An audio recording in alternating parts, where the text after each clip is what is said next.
Ayan guys, dahil birthday bukas ni mother, ayan, may kunting handaan. Ito, nilagyan ko na siya ng kalamansi at saka paprika, paminta, at saka kunting garlic powder and chili flakes. Marami tayong halo. Parang adobo din yung luto niya. Kaya lang kunti lang yung tuyo. Ibababad ko lang muna siya, pero bukas pa naman ito lulutuin. I-ready lang natin. Ayan, natalsika na tayo. Hindi ako nakapaggamit ng apron. Kaya mahirap pag hindi nakasuot ng apron. Nadudumihan yung damit.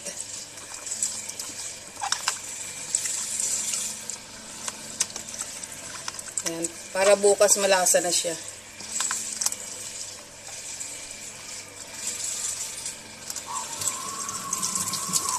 Lagyan natin na siya ng kunting suka. May kalamansi na siya, pero lagyan pa rin natin ng kunting suka. Ayan, kunti na.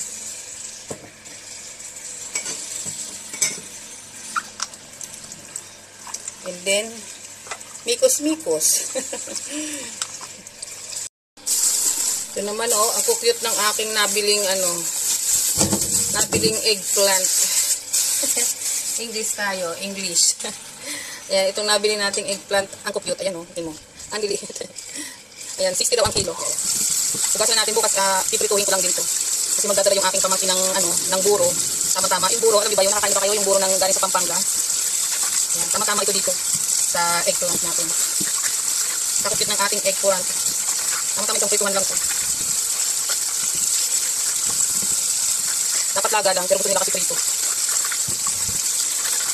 Hugasan natin para bukas lulutuin na lang natin. Naka-ready na siya. Alam mo naman dito sa bahay namin, mainit pag nagluluto. Kasi maliit lang itong space namin dito. Ayan, patuluan muna natin bago natin ilagay sa lagayan.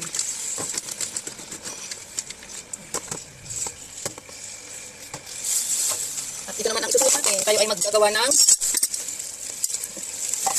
gelatin. Ito yung favorite niya. Ito na kung kaya niyang ilang yan siya. Nagawa tayo ng gelatin. Gelatin masarap. Ayan, gawa naman tayo ng gelatin. Pineapple flavor ko.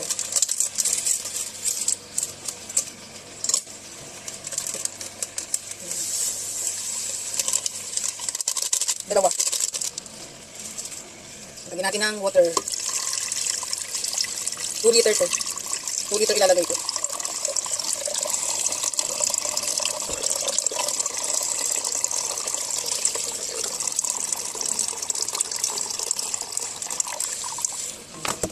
Tapos, haluin natin.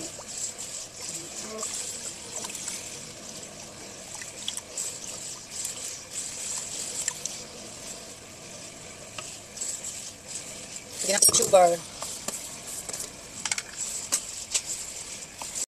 Ayan guys, yung flavor niya, pineapple. Ito nilalagay ko yung juice. Para lasang pineapple, diba? Ayan. Tapos, panawin natin siya ng tubig. Tunawin natin siya.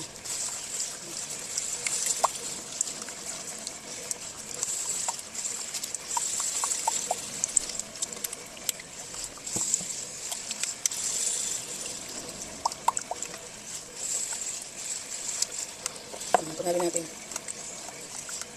Tapos ilagay natin yung kalahati.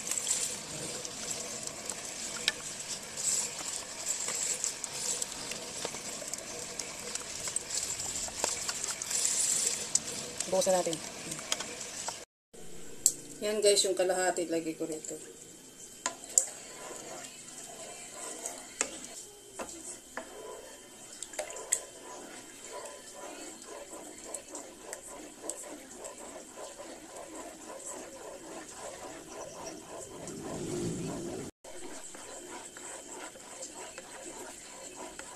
Halu-haluin lang natin guys.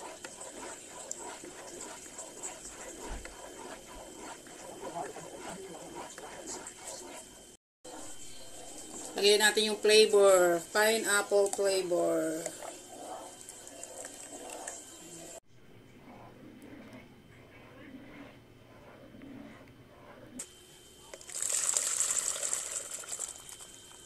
So guys, lagyan natin ito ng fruit cocktail. Ayan, tapos na rin yung aking ginagawang gelatin. Ayan, pineapple gelatin. Nilagyan ko sa ibabaw ng fruit cocktail.